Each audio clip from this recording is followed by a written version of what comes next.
A song starts your day so good. A music starts everything so great. And a great smile starts your conversation so great. And a warm welcome makes the session so great. So it's my immense pleasure in welcoming you all to this it's wonderful session of panel discussion about prevent suicide and be someone's lifeline. A smile is a universal welcome. So I would like to welcome all the listeners over here with a great smile. And someone who makes our day special today would be the resource person who has joined us today. So I'm very happy to welcome Dr. Kirti Pai ma'am and Mr. Viganath Babu sir with us today. A video is something that makes everything so great, and we are easily connected to videos than birds. So, today we have a video here named Revival by our Viscom team to give us an efficient waves of vibes.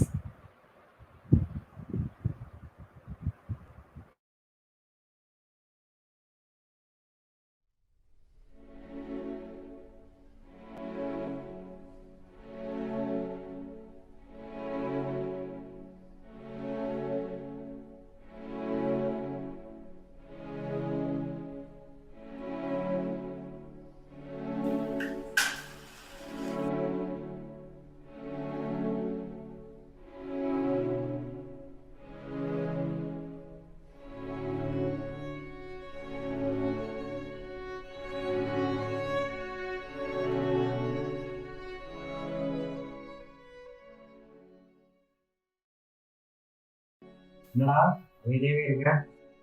ஒன்றும் I'm just thinking. ஏன் இப்படின்னு யோசிச்சுட்டு இருக்க அப்பாவை பத்தியா? ஆமாம், but சரி விடு. அவஸ்தாரா she is fine, I guess. என்ன திடீர்னு இந்த பக்கம்? இல்லைடா, I just wanted to. என்னடா சொல்லு. It's been a month and என்னால் முடியலடா. இதுக்கே இப்படின்னு எப்படா? சொல்ல என்னாச்சு? இல்லை மச்சான், நீ வலி தாங்கின மாதிரி என்னால் சத்தியமாக முடியாதுடா. அதனால தான் நீங்கள் உட்காந்துருக்கோம். லிட்ரலிடா, அவ்வளோ நோட்டு போயிட்டோம்.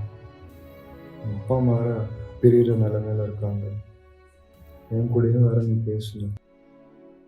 எப்படா சிரிச்சிட்டே இருந்தேன். தெரியல, அப்போ சிரிக்கணும்னு தோணுச்சு. சரிச்சா, பட் உண்மையை சொல்லு, நீ ஹாப்பியாக இருந்தியா? சரி அது விடு. நீங்க இதை பத்தி யோசிச்சிருக்கியா? Concept of death.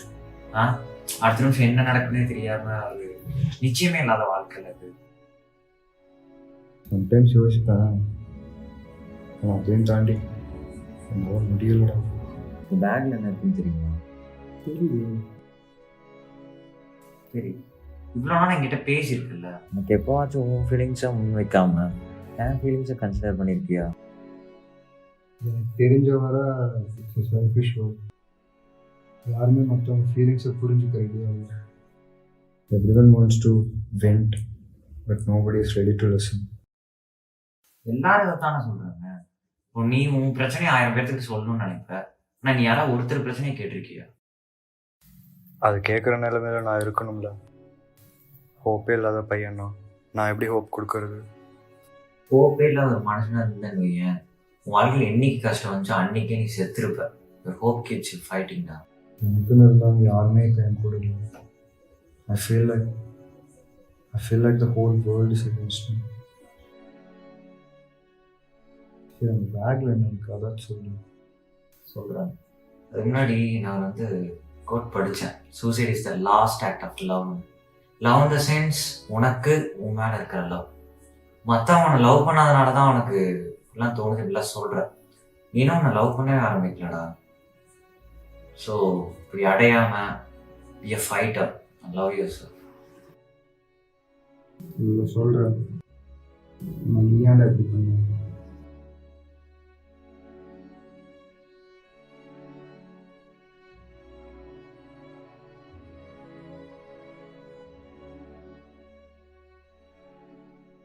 Cancer stage 4.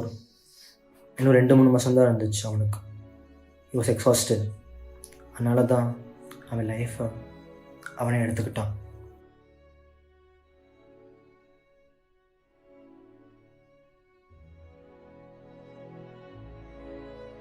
The world is in pain. The world is in anger. The world is corrupt. But the world can heal. The world can love itself. Suicide is not the solution. If you're sad or depressed, go talk to someone. Vent out. But at the same time, be ready to listen.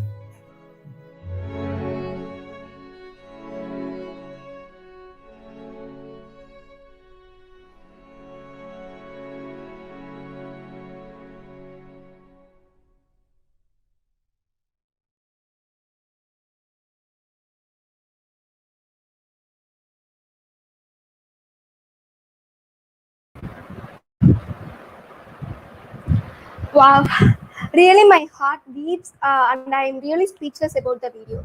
It's really close to everyone and makes us speechless. And it is a great job, team. Now it's time to welcome our guest. A prudent question is the half of the wisdom. If the sign of your heart says welcome, the love will come pouring it from everywhere. Now I would like to invite Ms. Hashita to introduce the chief guest. Thank you, Lekha. If your action inspire others to dream more, learn more, do more, and become more, you're a leader. Today we have two such personalities who are here to inspire us with their works and words. Stating that, I feel elected to introduce our first guest speaker, Dr. Kirti Pai.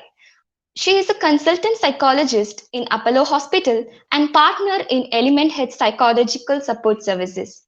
She has done MPhil in clinical psychology from KMC Manipal and PhD from Madras University. She got trained in marine psychology from Denmark in 2011 and is involved in psychological assessment and therapy for seafarers in Southeast Asia.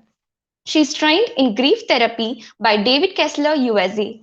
It's indeed a pleasure to have you here, ma'am, today with us. Now, I'll take leave and let our honorable speaker take over the session. Thank you. Thank you, dear students, and thank you, Dr. Padma and senior faculty members for inviting me for this lecture.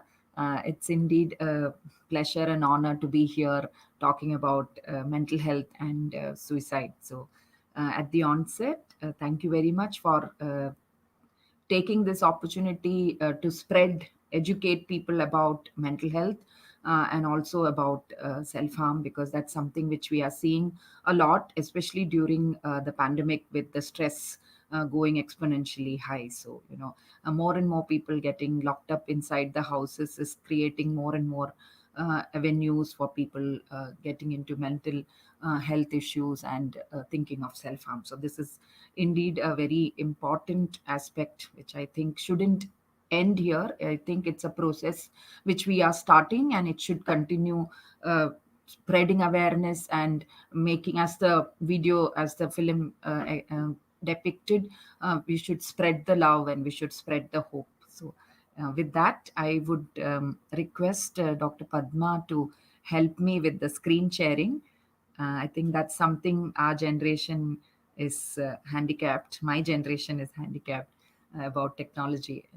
So, my talk, I've been given about 15 to 20 minutes. So, I am not looking too much into the statistics, because we can always read up on statistics, and I am not looking at the how many number of people have died or hurt themselves, because then it just becomes a number. So we also have to understand that a life lost, or a life not there with us anymore, is an individual, a human being with his or her difficulties and challenges and problems, and that's the reason why they would have thought of a drastic step like this. So I don't want to give you just some numbers and say, this is the number between 2019, and this was the number which is increased now, which definitely would undermine the purpose. So we also need to understand that we are looking at lives, we are looking at priceless lives, we are looking at human values, and we are looking at enriching hope. So, Dr. Padma, can you please help me with the screen share? Yeah, thank you. And I hope I'm audible enough. That's about me. And can we please go to the next slide? Yeah. So, is there a need for mental health support? Yes, definitely. So, what we understand from WHO is that mental health is not just the absence of an illness. Mental health is a state of well being where a person understands his or her abilities, can cope with the normal stresses of life, can work productively, and is able to make a contribution to the community. So it's lot of positive psychology here and not just an absence of maybe an anxiety or a depression. So we need to be very clear that when we are educating people, we need to understand that not only look at absence of depression, we are also looking at empowering them to take them back into the community, providing as many opportunities we can provide to them so that their lives are enriched. Factors contributing could be biological factors. We all know about genetic aspects. We know that depression can run in families. But having said that, doesn't mean that everybody in a particular family who was born there has to be depressed. So we do understand environmental factors as well. Of course, we do also read a lot about neurochemicals, the serotonins and the dopamines and all that. However, we also have to understand that life experiences could be a neglect, it could be trauma, it could be abuse, which could also push a person into being suicidal or into self harm or depression or anxieties. And of course, if there is a family history, the both the biological and environmental factors collide. So we have to be very clear that these are contributing factors. However, the protective factors also could be your the family members, the friends, the society, the professional groups they are in. So all of these are under the control of the individual, and unlike a genetic predisposition. So that is where I think the psychologist should work on. Can we go to the next slide, please? So we do have clear cut evidences, we do have clear cut guidelines provided by the ICD 10 and now the 11. We also have guidelines provided by the DSM 5, which we use and which we are given clear indications of what could mean by depression or anxieties, and what could be potential causes for suicide. If you look at yeah, our textbooks, our research data, suicide is one of the 10th leading cause for death all over the world. So not just one small part of India or the country. What we are looking at is suicide is something where there is absolutely no discrimination. Any gender, any age group, any nationality, people can get depressed, people can think of suicide. And there would be multiple causes. So it's never one particular cause. It is not just a relationship issue. It could be family disputes, issues with friends, issues in academics, issues at professional level. So all of these are aspects which need to be worked on when we are looking at a psychological intervention. And of course, it is preventable so that we know that there is hope when it comes to depression and self harm. Treating mental illness has to be taken with as much interest. Sorry, not this previous one, please. Yes. So treating mental illness has to be taken as much important as how we would go to a physician or a gynecologist or a cardiologist. uh, Treating the mental illness is very very important, and improving coping strategies of people. So we already know that people can be at risk if they have a history of trauma or abuse, and if they also have a genetic predisposition. So we definitely have to look at marginalized groups which are susceptible, and help them improve coping strategies, and of course reducing risk factors. So when people feel marginalized, when people think they're isolated, it's also the need for students and adults and the larger population to look at helping them reduce these risk factors, and overall providing hope when it comes to current problems. Can we move on? So, what I would want to look at briefly is these are some red flag behaviors which would indicate for a common man or common woman to look at. This could be, you know, red flag behaviors which indicate that this person may be depressed and seriously thinking of self harm. So maybe talking about killing themselves, talking about not feeling any hope in life, feeling very empty in life, making a plan, using substances more often, totally withdrawing from family and friends, and, you know, being more angry, agitated. Next slide, please. Being very angry and agitated, having severe mood swings. So we also need to understand that self harms, depression, certain personality disorders, severe anxiety disorders could lead to people, or it could also be psychosis for that matter. So it could lead people to think of hurting themselves, and many a times we do see completed self harm. So, death by suicide, quite a lot of numbers we are seeing now, and it's very disheartening that, you know, we could, to when we think that we could have saved these people. So, you know, it is very, very important that we understand red flags and take this up as our, you know, something which we can work on and something which we can look at helping others. Yes, the next slide, please. So there are many reasons why people may not be coming out and talking about that I'm depressed or I'm feeling suicidal. It could be that they are confused or guilty, because many a times before the person can start talking about suicide, people would say that, you know, you should think about your parents, you should think about your grandparents, you should think about the society, you should think about our reputation, never thinking about that particular individual. It's, of course, this particular individual is going through so much of pain. So people who are listening to this particular individual who's in pain, please do empathize, validate that person's emotions and thoughts as well. They may worry that they are seen as incompetent. It could be at work, at study, or as a parent. And that would also prevent them from talking about these aspects. So many a times they would be scared that if I talk about this, people will think I am, you know, weird, or people will stop loving them and people would judge them. And this is what I've heard from very many of people who I work with, who, you know, have self-harmed and who have hurt them very badly. And this is one of the major reasons why they do not openly talk about.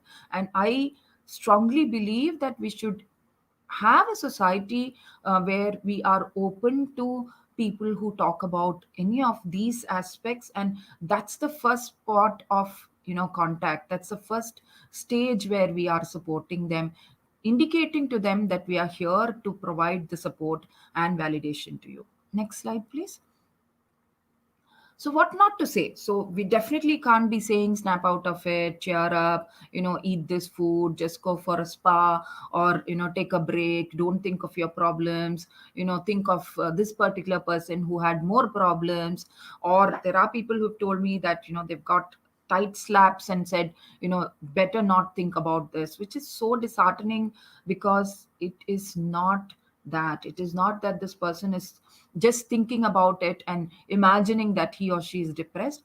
This is a condition which definitely needs help and definitely needs your love and support and validation. Yeah, next slide, please. What can we not do? And if somebody is telling you that, you know, I am feeling suicidal, I'm feeling depressed, please do not give advice and judgments. Things like, if you are my friend, why should you be depressed? I'm doing so much for you, you are my child, you should never be depressed. No, it is not like that. And please do not also take it personally. So if your friend comes and tells you that he or she is sad or worried, it is definitely not because of you that the friend is worried or sad. He or she is coming to you because they think that you are somebody they can believe in and they can trust, and they know that you are like the last straw in their life who would support them and validate them. So think of it as an opportunity where you help save a priceless human life. Yeah, how important, how awesome that is, you know, the feeling when you support somebody and save their lives. Yes. And that's, I think that's the motivation we as psychologists get. Do not compare. Do not say that, if this person was feeling like that, I would have, they also could have attempted, or they could have tried self harm. We are not even looking at comparing, because this is you are the one who's going through the pain, and one person's pain is definitely not comparable with anybody else. So we have to empathize, support, and validate. Do not advise to stop therapy or medication. Do not tell things like, this medicine would not help, this doctor is not good. Support them, guide them in a way where your information, your knowledge sources are valid and reliable. So provide them the right, reliable suggestions. Yeah. Next slide. So what do we have to tell them? Yeah, this is very, very important, because if you look at it, there are so many things which we are told, when, as you know, from the time we are born, we are told, greet your elders, stand up to show respect, do not sit in this way, do not say that way. But we are never told what to say when somebody is feeling sad, worried, or emotional. We do not have the vocabulary, both verbal and non-verbal. If somebody comes and tells us that I am feeling sad or anxious, we are told to brush all the emotions off from ourselves and emotions off from others, which is really, really a sad matter. So what can we say? Things like, I'm sorry that you're feeling hurt, I am there to support you, and what is it that I you would need from me? Tell me more about it. Do you want to talk about it? Tell me, whenever you're ready, I'm here, and I will be there to help you. And also tell them that I will be here at this point, not that I am here all the time, because you also have your life. So you can't be just leaving all your life, work responsibilities, and be there. So, and if you are telling them, if you are planning on a time, please be there at that moment. So if you say evening 5 o'clock I would call you, or you can call me, see to it that you keep yourself that maybe 5 to 6 free for that person to talk to you. Also tell them, you are very important for me. I am there for you to, help you. And if you feel that you want to come, be here with me for some time, so that you understand that I'm supporting you, I'm here for you. That's also possible. Thank you for sharing this with me, so that I can understand. So you are expressing your gratitude also. That in turn shows to this person that somebody here cares for him or her, which is a very, very strong message you are sending on to that person. Yeah. The next slide. So asking things like, how are you feeling today? Can I be of some help to you? Instead of invalidating them. Okay. What can you do? Again, be patient, offer help with tasks, read and familiarize. So read up on aspects on depression and self-harm from authentic sites, maybe from NIMH, from the NIMHANS website. So take information which is authentic, which is reliable, and not just hodgepodge from the Google or the internet. And of course, practice self-care so it doesn't affect you. So somebody's talking about depression shouldn't affect you as a friend and family. So help them, also help yourself. So that's the double thing, double responsibility which we are talking about. uh, and of course, don't take anything personally, as I told you earlier on. The next slide, please. So I'll quickly go into psychological resiliency before I wind up. So being resilient is not the absence of distress or disability.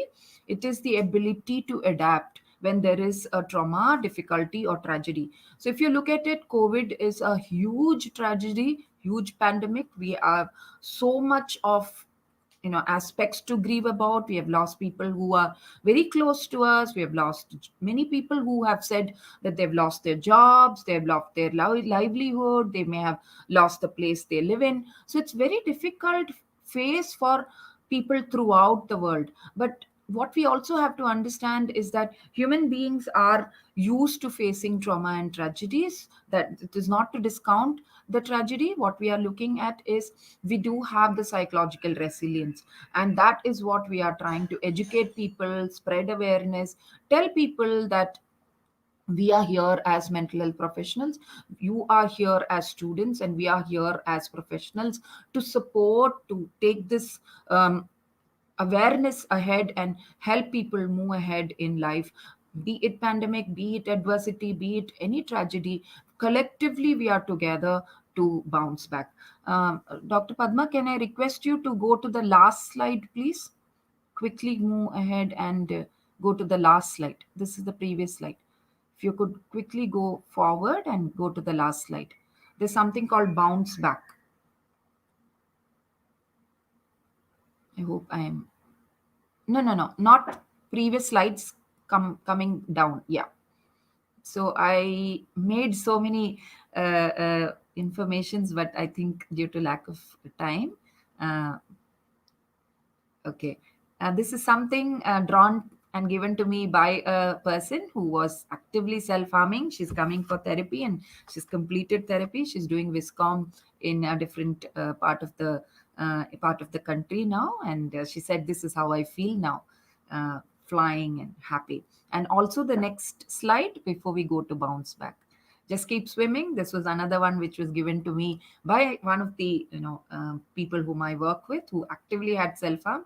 Now since almost 1.5 years, she's not done self harm, and she's gone to another country to study. And these are all proud factors for me because they still keep in touch. They are now also into helping other people and supporting other people not to self harm, which is a great thing when it comes to psychological support.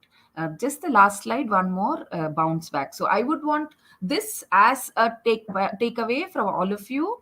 Uh, what we understand as bounce back is bad times don't last. Things do get better. Of course, we do have bad times, but that doesn't mean that's the be all and end all of life. It's just a phase. Other people can only help if you share with them. So just because you have something in mind which is worrying you, talk about it, because people cannot mind read. So talk about it. Unhelpful thinking only can make you feel worse. So talk about it. Nobody is perfect. Nobody in the whole world is perfect, including you. So doesn't mean that you have to be sitting inside the inner critic saying that this is wrong, what you're doing is wrong, you need to get this perfect. No, concentrate on good things in life, no matter how small. Do I have my house today? Did I have my breakfast today? Are my kids fine and happy? Yes, that is what is important for me, and that is the good things in my life. And likewise, I'm sure all of you have good things in your life. Everybody suffers, people do have pain, that is part of normal life. Yeah, blame fairly. Of course, negative events do happen. Pandemic is a huge negative event, but what could happen is that we uh, don't get anything by blaming anybody else, be the society, be the world, be karma, be luck, anything. So if you want to blame someone, but do not keep doing that all the time. Accept what you can change and accept what you can't change. What you can change, work on it and change it. What you can't, just leave it. Yeah, catastrophizing can only make it worse. So try and reconstruct your thoughts, see whether you can think in another perspective, and think of helping yourself and the other person to bounce back, and keep things in perspective. Even the worst moment is just one moment in life. So as we say in mindfulness, live fully, day by day, moment by moment, and bounce back is what I would want all of you listeners to take it forward, and get back into life with all the enthusiasm, all the energy, and all the hope in the life. Thank you very much and all the best. Let us strive towards a future, a world where there is lot of hope and inspiration, and definitely validation and support for each other. Thank you very much.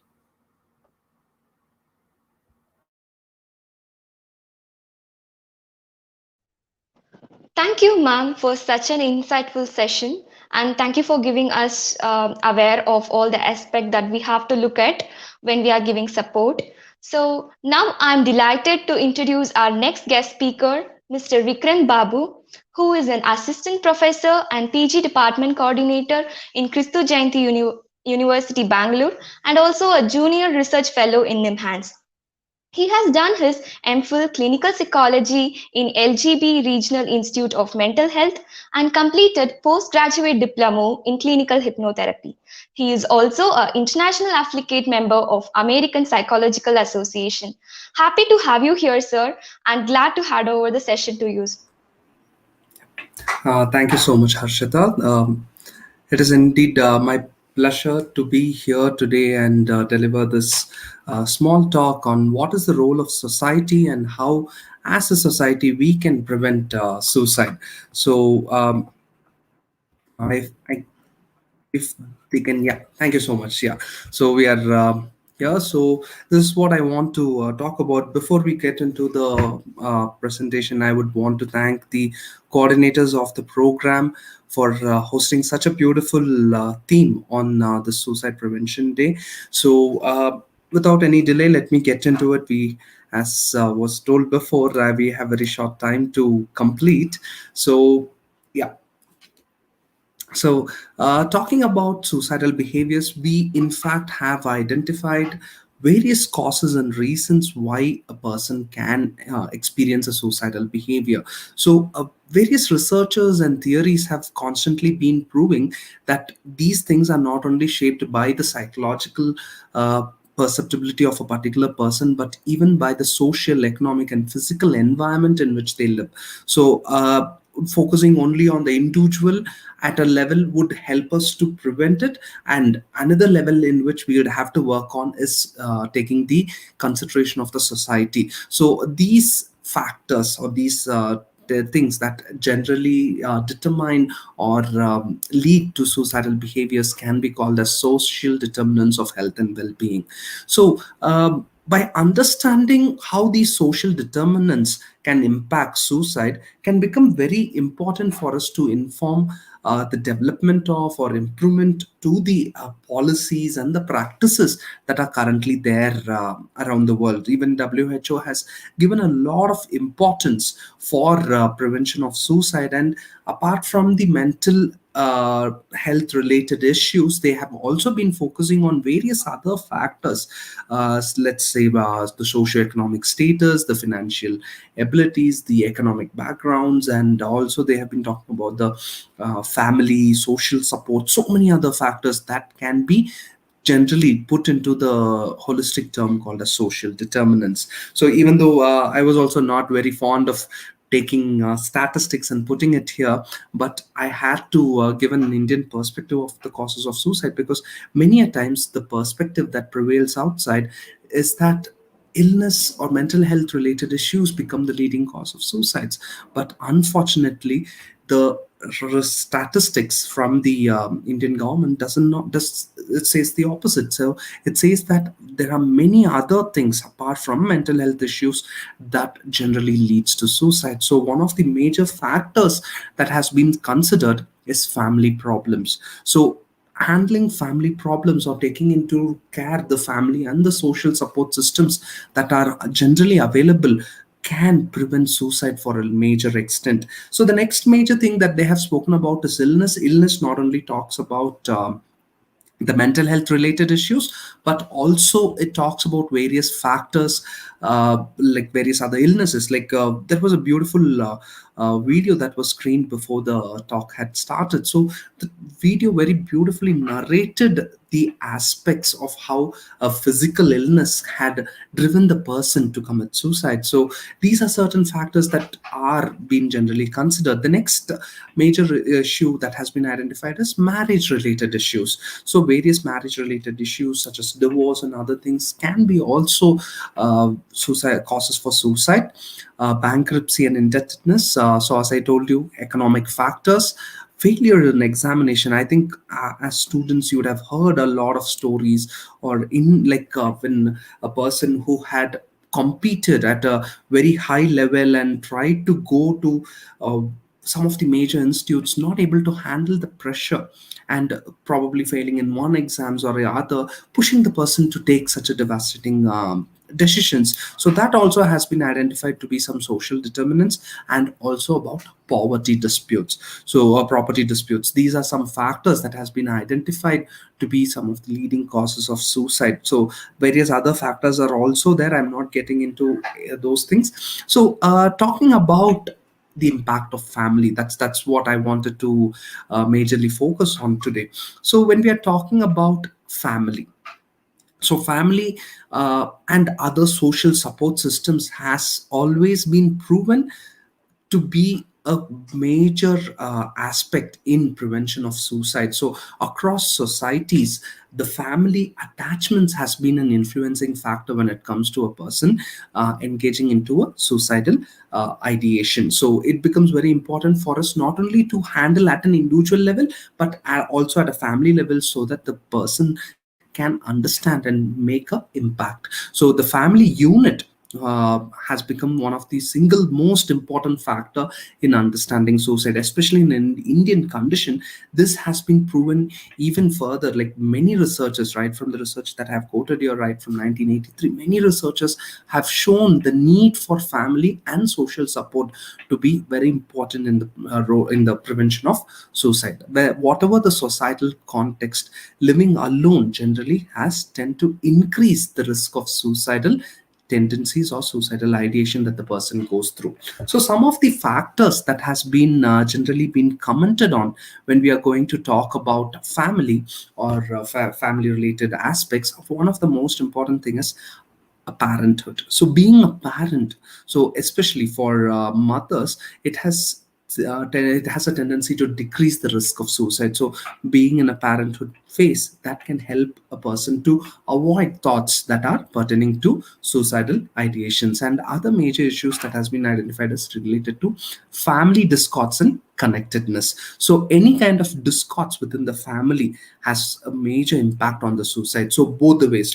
So what we are going to see first is like the role of domestic suicides and domestic discords. These domestic discords has had a major influential factor for suicidal rate among children and adolescents.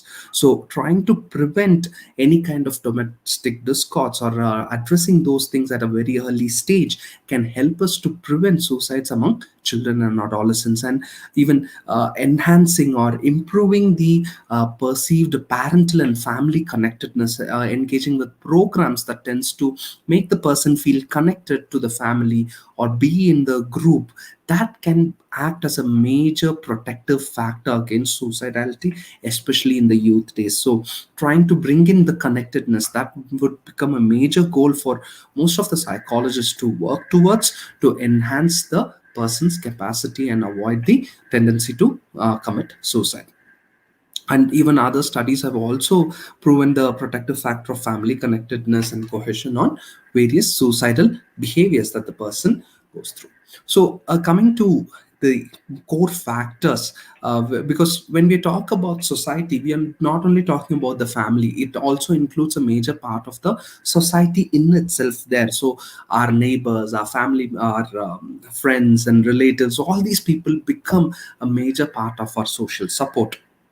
So, and various studies have shown that people who enjoy close relationship with others, they have the tendency to cope better with various stresses, including problems, including things such as when they're going through a bereavement, when they're going through a loss of job or physical illnesses. And this has been even more proven or been into consideration when the COVID situation had started, when the pandemic had started. It was very important. So you would have seen, as students, many people started moving back to their home. They were not able to take the loneliness. They wanted to be in that close relationship that had generally made them feel much better and avoid any kind of other negative thoughts. And also, these people who enjoy close relationship or always want to be in a close relationship, they tend to enjoy better psychological and physical health. So that is also something that has been proven across various studies.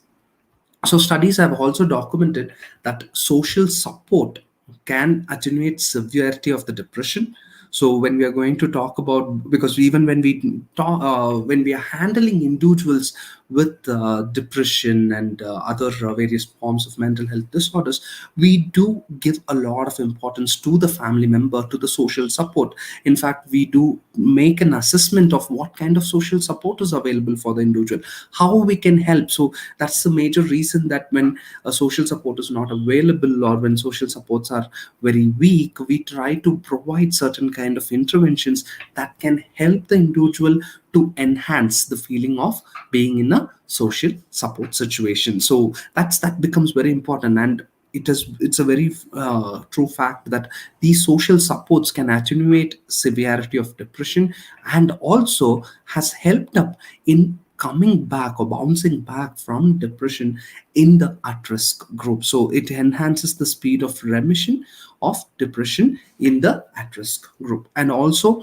evidences do suggest that different mechanisms of supporters can influence the person to engage into certain behaviors. And social support also tends to make a person feel good. So when we are talking about an individual, these are certain factors that can push the individual to commit suicide, or think about or have an idea of committing suicide. So these kind of factors has to be enhanced. So being in a social support situation can enhance the self efficacy, the feeling that they have towards themselves. They feel that they are efficient enough, that they can do things that sometimes they feel like, oh, it's not at all my cup of tea, I don't think I'll be able to do it. These kind of thoughts generally will be reduced when they are in a social support situation. And also, it has been identified these factors can reduce the kind of psychic distress that the person generally goes through. Also, family and friendship support can play different roles in protecting against the suicidal ideation or suicidality. So they have a much major role to play in the society. And men and women, they generally need different kinds of social support, and they make use of social support in a different way. For example, male might tend to bend more towards a friend than a family, but whereas a woman might more want to bend towards the family than friends. So that's a individual difference that all of us do possess. So it becomes important to identify each of these factors and work around these factors. What is this that the person needs? So what would be our role here? As a society or as a group, we can try to get connected with people whom we think are being lonely. So that's what brings us to certain myths that has to be debunked, because as a society, these myths has been so much prevalent that they have prevented a person from getting the required help. So those who are serious about suicide do not give any warning. This is a major myth that has to be debunked, because we need to know they do give a lot of warning signs. I think in the previous presentation we saw Dr. Keithipai very beautifully telling the different kinds of warning signs they give.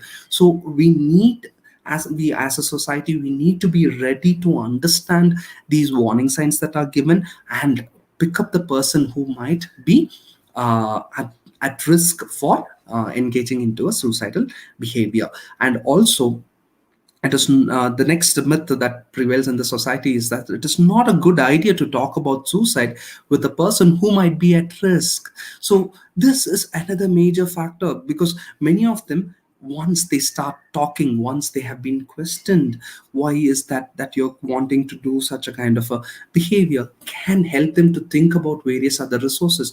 Just by sharing that we are there with you, we want to be a part of a help for you in whatever problem you're going through. Just giving them a social support can help the person to come out. So when you identify, or when you have identified a person at risk, it is always good to talk about what is going through with them. It is, so this myth has to be a major myth that we have to debunk. The next is, people talk about suicide to seek attention, and this is not a thing that has to be taken very lightly. When people do talk about suicide as an end of all the problems that they are going through, it is somewhere where we need to pay more attention, because the person has lost what we generally relish in, the hope that we have in the humanity. So it becomes very important for us to make sure that we are talking to people, like whenever they are sharing the ideas that they have towards ending their life. Also, no matter what, if someone has decided to die, will kill himself. This is also another major myth that we need to debunk, because we have it's they have been giving a lot of warning signs, and also they would give some sort of behaviors that they are bringing out, certain kind of things that they purchase or do. All these things can give us an idea, and it is very much a preventable thing. So suicide is not something that cannot be prevented at all. It is very much a preventable thing, and the actions that we take would be very, very helpful. And the last myth that I want to debunk is, an individual who has attempted suicide in the past will not do it again. This is also not a correct thing. So we need to understand a person, if he has committed or attempted suicide once, the chances of them attempting when they are in a difficult phase again is very, very high. We need to get help for them as soon as possible. So this brings me to the next part of the talk. So I want to talk about the QPR model. So as a society, so as a group, what we have to do. So we have to start with questioning the group. We need to make sure that we question the person. Why is that you're going through such a kind of a thought process? Why is that you think you're going to end your life to come out of this problem? By questioning, we ask them what is the reason behind it. That can help them to talk about the problems that they have. The next important thing is persuasion. So we try to persuade them to come out of those thought process, to make them understand that there are various other ways in which a person can solve these issues. And the most important one being referring, especially in case we identify certain factors that needs to be addressed by a specialist like a psychologist, a clinical psychologist, or a psychiatrist. It becomes our responsibility to immediately refer them to a person who can be of a great help for that individual at that situation. So what we can do, again, it might be a little repetition from what we have heard before, so I would like to keep it very simple. Ask, but don't be judgmental. We have to make sure that we are not putting forward any of our judgments into those statements that we are making. I'm sorry. Yeah, do not impose moralities. So that is also a major thing that happens in our society, where we start bringing in a moral perspective towards the actions that the person has taken. We need to avoid doing that. We should not express shock, and we try to minimize. We don't try to minimize the severity of the issue that they are going through, and also we do not try to trivialize the situation that they are currently in. So last, I would like to give you some ideas or some kind of statements that we can use and statements that we should avoid. So for conveying our seriousness and genuineness in a particular situation, we can start saying that I understand that you're quite upset about the recent examination failure and thinking of killing yourself. I'm concerned and would like to assist you in seeking professional help for this. So we are sharing our genuineness or seriousness in this situation and making them feel that, okay, I'm there with you, I want to help you. Okay, so the next is, I understand your situation and there are professionals who can help you, and it is important that you take help currently. So these kind of statements can help a person to approach someone who can be helpful in that situation. And the last thing is being non-judgmental. So since your exam results, I'm finding you quite down, am I right? Would you like to talk to me about this, without passing any comments, without bringing in any kind of advice, moralities, anything? Passing on such a kind of a statements can make the child or an adolescent to feel good about himself, or feel like, okay, I'm not being judged upon, probably I can start talking about what is there in my mind.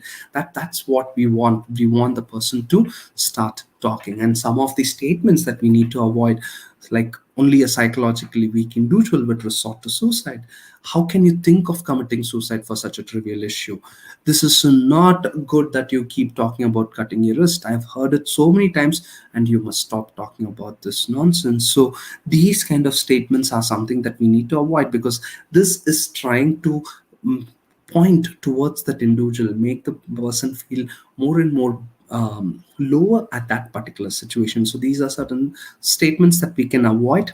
And with this, I would like to end the presentation. Thank you. So I would like to finish off with a small quote that I was thinking about. So the strength of human race is how we pick ourselves whenever we fall down. Our ability to bounce back from difficult times made us who we are today. So let us keep all the acronym for bounce back in at the back of our mind and keep working towards helping other individuals. Thank you all for your listening.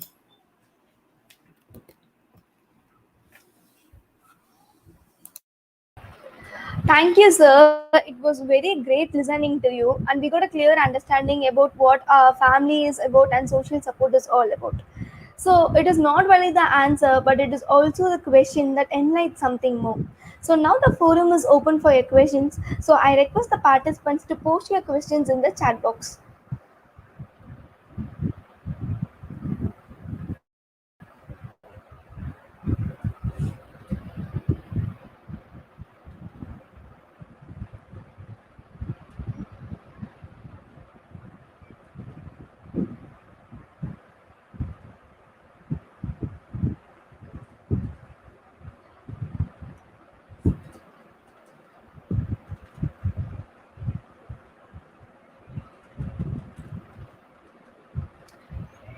Yeah. So, ma'am, Kirti, ma'am, you have a question.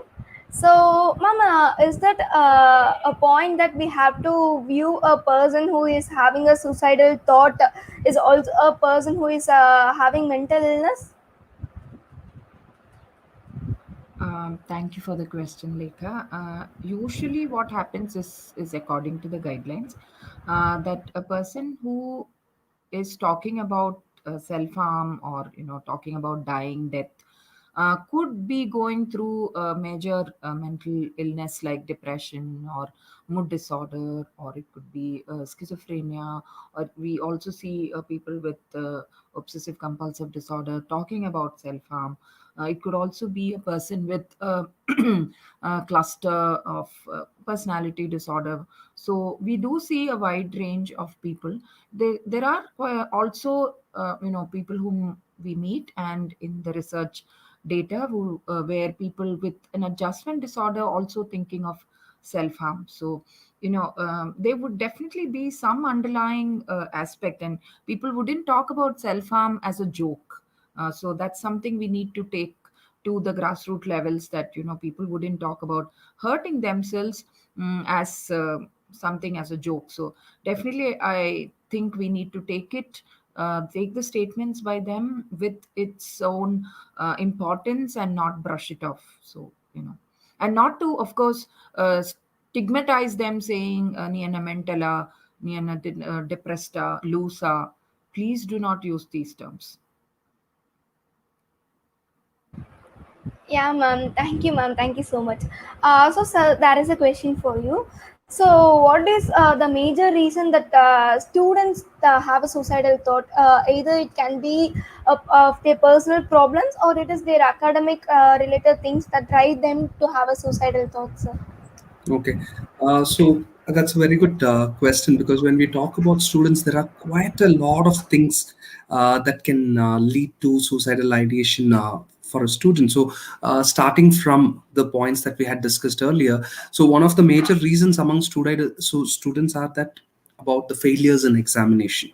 So, looking into giving more importance to the exam that happens probably 6 months once or 1 year once, and giving so much of importance to that, and taking the results very seriously, that has been a leading cause. And also, another major reason is relationship related issues.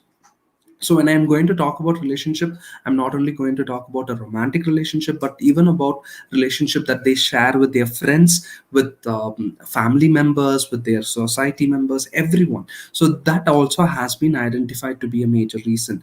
And in recent days, there has been quite a lot of increase in terms of substance abuse or substance related issues. That also has been a leading cause when it comes to problems for students.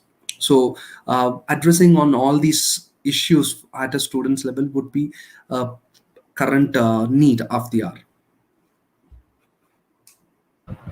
Yeah, sir. Thank you, sir. Thank you so much. So we have a other question, ma'am. So does parenting play a role in suicidal thought?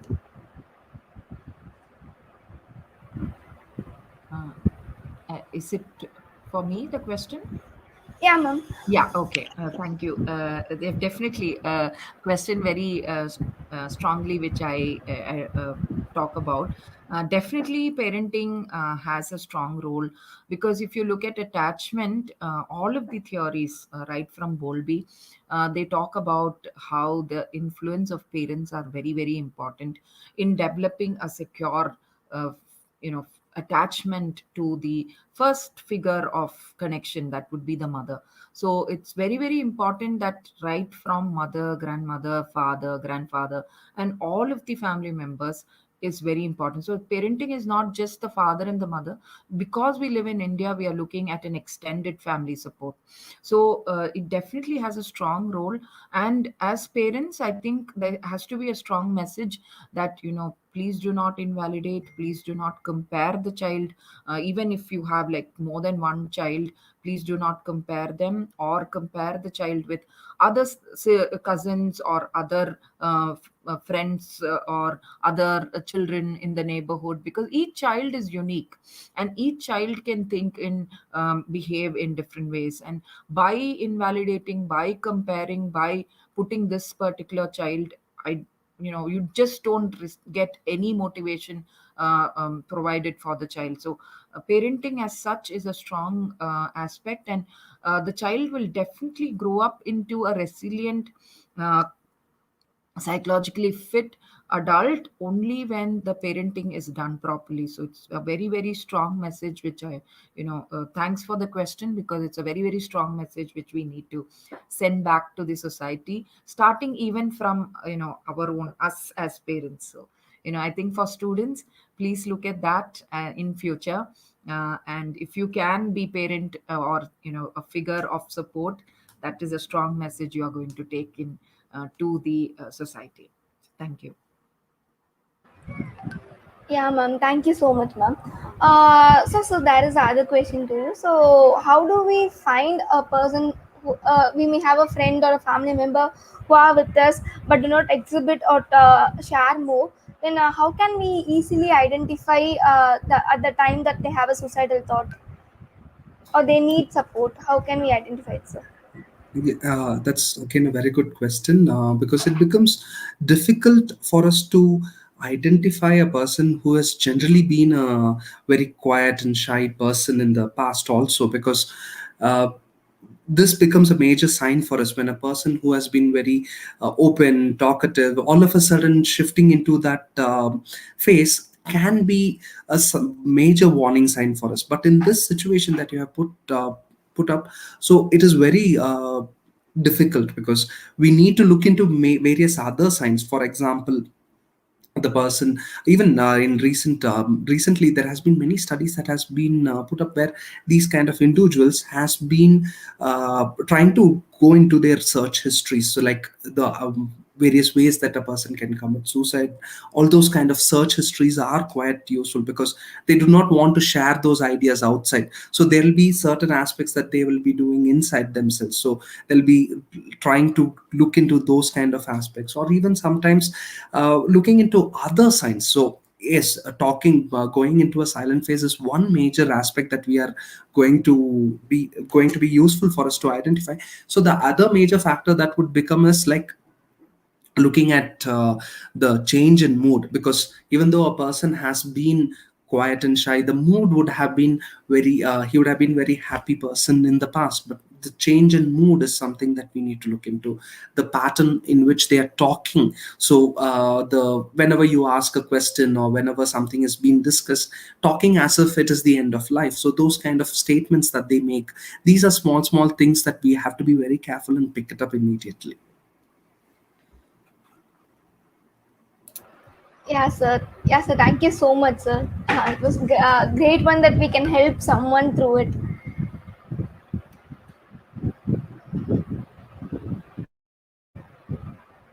So thank you so much for all your questions. It was so great that we can understand something so deep. So thank you. Something even a blind can see and a deaf can hear. So I would like to invite Ms. Yalni to deliver her vote of thanks. Thank you, Lenka. Good morning, everyone. No duty is more urgent than that of returning thanks. Give thanks for a little, and you will receive a lot. Let me first thank the chief guests, Dr. Kirti Pai and Mr. Vikrant Papu, for spending your valuable time with us in spite of your busy schedules, ma'am and sir. Thank you. And I really felt connected to this session because I had my a loved one committing suicide a few years back when I really couldn't help them. And now at least I know how to help some other person who will have such thoughts. And I really felt connected to this session. Thank you so much, sir and ma'am. And I also extend my hearty thanks to class and our principal, Vichla Kennedy ma'am, and our psychology department for encouraging and supporting us to organize such insightful events. And also, here I mention my hearty and deepest sense of appreciation, and I would record my hearty thanks to the students of Viscom department for coming up with such wonderful video of short film revival. Last but not the least, I thank all the viewers for spending their valuable time with us. And once again, I thank you all. Thank you. Thank you very much. Have a good day. Please spread the message of hope and inspiration. Thank you. Thank you, ma'am. Thank you.